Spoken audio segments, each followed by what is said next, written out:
Olá, bem-vindos, meu nome é Nelson Viegas, é com prazer que estou aqui convosco novamente neste estudo que estamos a fazer sobre as cartas que Paulo escreveu à igreja que está em Corinto. Estamos neste momento a ver o versículo 8, portanto do capítulo 1, e diz assim: o qual também vos confirmará até ao fim, para serdes irrepreensíveis no dia do nosso Senhor Jesus Cristo. Portanto, este versículo parece encerrar um acordo, uma bênção, portanto, de alguma forma incondicional, como quem diz: façam vocês o que fizerem, Deus vos confirmará, portanto, até ao fim, e ainda por cima para serdes irrepreensíveis. Ora, a palavra irrepreensível aqui é anaglektos, e anaglektos significa sem culpa.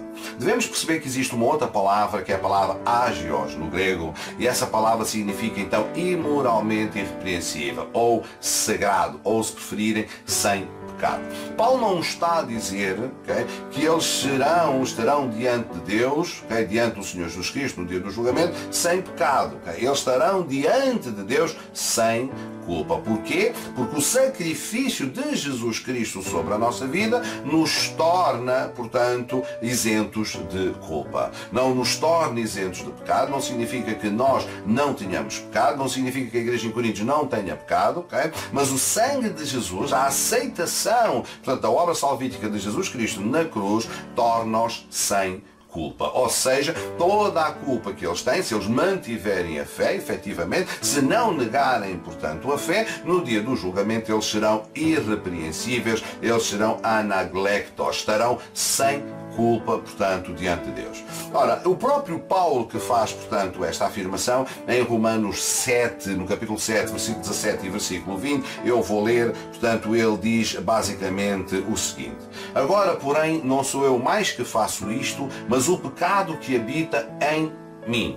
Portanto, e no versículo 20, ora, se faço o que não quero, já o não faço eu, mas o pecado que habita em mim. Portanto, Paulo reconhece aqui, portanto, a existência em si, portanto, do pecado. Ora, mas em lado nenhum, e percebam isto, que isto é muito importante, a Bíblia diz que nós somos pecadores. A Bíblia afirma que nós somos santos. A Bíblia afirma que nós somos sagrados. Ora, esta santidade não vem por meritocracia, não vem por obras, não vem por coisas que nós façamos, mas é um decreto feito por Deus sobre a nossa vida e que representa o quê? A aceitação da obra salvífica de Jesus Cristo na cruz. Portanto, é como se Jesus Cristo, ao morrer na cruz, pelos nossos pecados, tivesse passado um cheque, uma nota promissória que foi entregue em nossas mãos. Quando nós aceitamos ou descontamos essa nota promissória ou esse cheque no banco, então nós trazemos sobre a nossa vida o valor desse cheque, que nesse caso é a salvação. Portanto, o pecado habita em nós, o pecado habita em cada um de nós, mas a Bíblia não afirma que nós, aqueles que estamos em Cristo, somos pecadores. Em lado nenhum. Ela afirma que nós somos santos. Somos santos não por causa das nossas obras, mas por decreto, por causa da aceitação que nós fazemos de Jesus Cristo. Ora, vamos até João, ler o que o apóstolo João, portanto, nos escreve na primeira carta de João, capítulo 1, versículo 10, ele diz assim: se dissermos que não temos pecado, fazemo-lo mentiroso e a sua palavra não está, portanto, em nós. Ou seja, nós não podemos afirmar que não temos cometido pecado.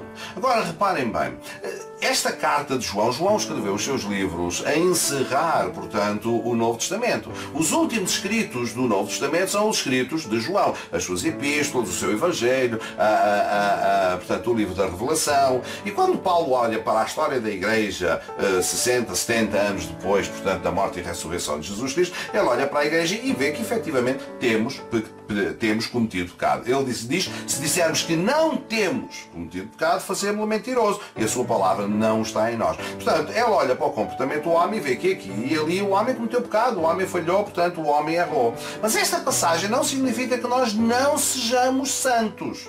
Conforme estava a dizer, portanto, a nossa santidade é um decreto, um juízo feito sobre a nossa vida, baseado na nossa confissão, que é a aceitação de Jesus Cristo como nosso Salvador. Ora, eu não posso ser salvo sem ser santo. Portanto, é a salvação que me dá a santidade. Portanto, quando eu me converto, portanto, essa salvação, essa aceitação dessa obra salvífica de Jesus Cristo na minha vida é que me vai dar a santidade. Ok? Uma outra passagem que encontramos ainda de João, neste caso no capítulo 2, ele diz, e é importante percebermos aquilo que ele diz, porque ele vai nos explicar que este pecado não é uma prisão. Apesar de este pecado habitar em nós, ele não nos domina, ele não tem poder para nos dominar. Reparem bem o que ele diz: meus filhinhos, estas coisas vos escrevo para que não pequeis. Portanto, é interessante que ele começa por afirmar num capítulo anterior que ninguém pode dizer que não tem pecado, porque ele diz, temos pecado, ok? Temos pecado no sentido que temos vindo a pecar, não é temos pecado em nós. Olhamos para trás e nós vemos que a nossa vida, em determinadas alturas, nós pecamos. Ou porque nos iramos, ou porque mentimos, ou porque omitimos. Por uma razão qualquer, nós fazemos alguma coisa que é contrária àquilo que Deus pede que nós façamos e nesse instante nós pecamos. Portanto, nós temos tido pecado, ok? A nossa vida para trás mostra que nós falhamos. Não é nesse sentido que ele está, portanto, a dizer. O que ele diz é, meus filhinhos, estas coisas vos escrevo para que não pequeis, mas se alguém pecar, okay, temos um advogado para com o Pai, Jesus Cristo, o justo. Ok, portanto, nós podemos não pecar, nós temos pecado,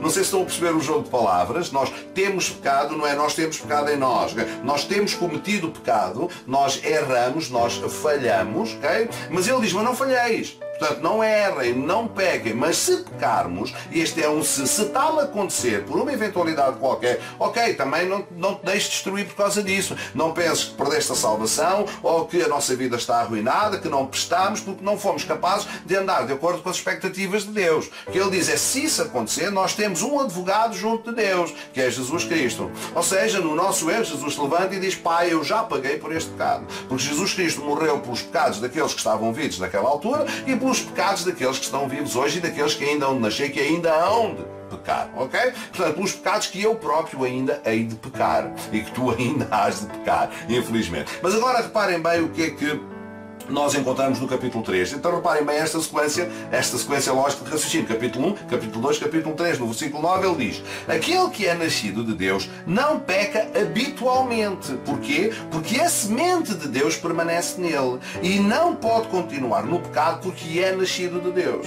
Ou seja, que comunhão pode ter a luz com as trevas? Nenhuma. Nós sendo nascidos de Deus, a semente de Deus, o Espírito de Deus habita em nós. E esse Espírito de Deus, ok, não pode coabitar com o Espírito do pecado. Por isso o versículo diz que não peca habitualmente, ou seja, não vive em pecado, não vive, portanto, repetindo o mesmo pecado ou outros tipos de pecado, como se o pecado fosse a sua conduta, portanto, natural. O que o João está aqui a dizer é que nós podemos falhar, nós podemos errar, porque enquanto vivemos neste corpo, não é? Tal como Paulo dizia, o pecado habita em mim, mas eu tenho de subjugá-lo, portanto, à vontade de Deus. Eu conheço a vontade de Deus e eu tenho de subjugar. Às vezes caio, não faz mal, tenho um advogado junto do Pai. É bom cair? Não, de preferência não, mas dizer que nós não temos pecado, fazemos de Deus mentiroso.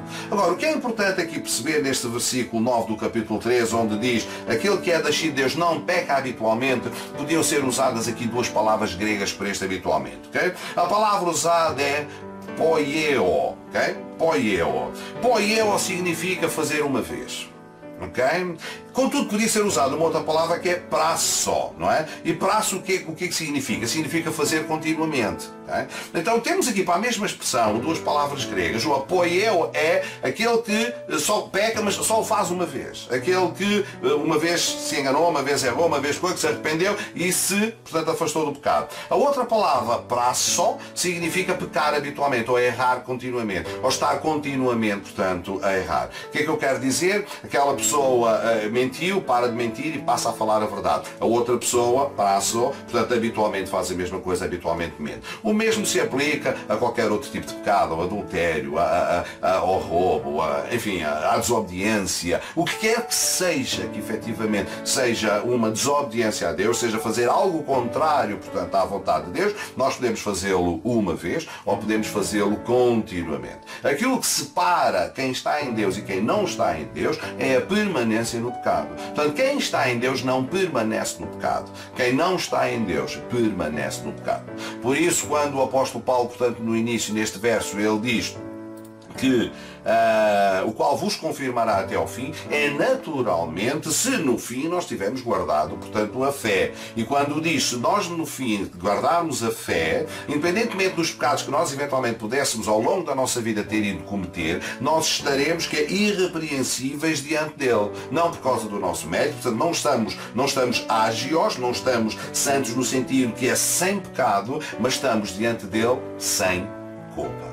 Espero que tenham gostado desta explicação. Deus vos abençoe. Encontramos-nos aqui, portanto, no próximo vídeo. Mas vão continuando a acompanhar, portanto, este estudo das cartas de Paulo aos Coríntios no Facebook. Deus vos abençoe.